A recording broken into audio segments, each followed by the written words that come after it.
42% marks आए आपकी बेटी के। अगर ऐसा ही रहा तो नेक्स्ट ईयर फेल भी हो सकती है ये। फेल क्यों होगी? क्योंकि आप लोग ध्यान नहीं देते हो उस पर। मैडम, आपका जो भी बुटीक का काम है उस पर से ध्यान हटाइए और अपनी बेटी पर ध्यान दीजिए। मैम, ध्यान देने का काम तो आपका है ना, तो मैं क्यों ध्यान दूँ? और आपको फीस मैं इसीलिए देती हूँ। हम ध्यान दे तो रहे हैं, आपको भी ध्यान देना पड़ेगा ना। अगर आप ध्यान दे रही होती ना तो 42% मार्क्स नहीं आते उसके। देखिए, हमारी क्लास में और भी बच्चे हैं जिन्होंने 90 प्लस स्कोर किया है। अगर हम अच्छे से नहीं पढ़ाते तो उनके इतने अच्छे मार्क्स कैसे आते, बताइए आप। वाह मैडम, अगर बच्चे के कम मार्क्स आ रहे हैं या बच्चा फेल हो रहा है तो पेरेंट्स को ब्लेम कर दो। पेरेंट्स की गलती है, वो ध्यान नहीं दे रहे। और अगर बच्चा 90 प्लस स्कोर कर रहा है तो स्कूल की मेहनत है।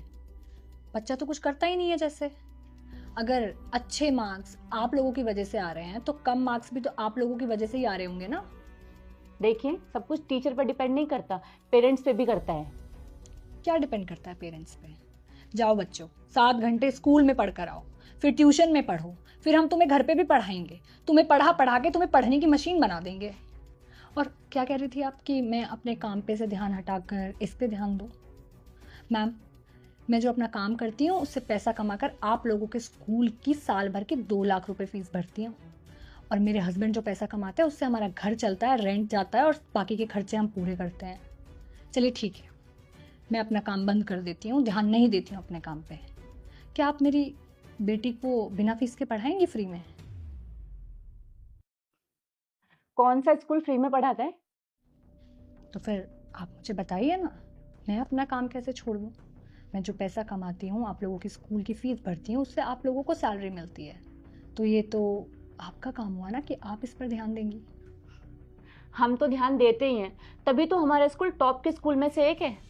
टॉप के स्कूल में से एक है तो फिर मेरी बेटी ने टॉप क्यों नहीं किया है मैडम? जो बच्चे टॉपर हैं, 90 प्लस स्कोर कर रहे हैं, वो तो पास हो ही जाएंगे क्योंकि वो तो ऑलरेडी इंटेलिजेंट है। पर जो बच्चे एवरेज हैं, वीक हैं, जिनका पास होना थोड़ा मुश्किल है, उनके लिए आप एक्स्ट्रा एफर्ट क्या करते हैं अपनी तरफ से? कुछ भी नहीं। कोई एक्स्ट्रा एफर्ट नहीं है आपके स्कूल की तरफ से एवरेज और वीक बच्चों के लिए।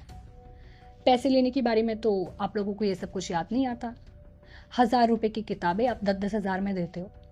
2-2.5 हज़ार की स्कूल ड्रेसेस आप 5-5, 6-6 हज़ार में देते हो। 3 हज़ार खाने का दो, ट्रांसपोर्टेशन का अलग दो। अब इस महीने ये एक्टिविटी होनी है, इसका पैसा दो। हर चीज़ में सिर्फ आप लोग पैसे लेने के बहाने ढूंढते रहते हो।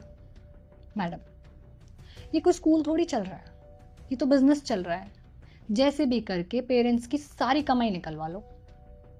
और मैडम जी, अगर स्टूडेंट के कम मार्क्स आते हैं ना तो उसमें टीचर की गलती है, क्योंकि वो गुरु है और गुरु को खुद पे शर्म आनी चाहिए कि मेरा शिष्य पीछे कैसे रह गया, ना कि पेरेंट्स को बुलाकर उन्हें ब्लेम करना चाहिए। और मैडम जी, अगली बार अगर इसके मार्क्स कम आए ना तो आप मुझसे नहीं पूछेंगी कि इसके मार्क्स कम क्यों आए हैं। मैं आपसे आकर पूछूंगी कि इसके मार्क्स इतने कम क्यों और कैसे आए हैं। आप लोग अगर हर बात पे पैसे लेने पर ध्यान ना देकर थोड़ा बच्चों की पढ़ाई पर भी ध्यान दे देंगे तो बच्चों का भला हो जाएगा ना, और पेरेंट्स का भी। वरना अगर मेरी तरह पेरेंट्स ने यहाँ आकर आपसे इसी तरह से सवाल करने शुरू कर दिए ना, आपके पास कोई जवाब नहीं होगा और ना ही फिर आपका स्कूल टॉप के स्कूल्स में रहेगा। चलती हूँ, नमस्ते। चलो बेटा।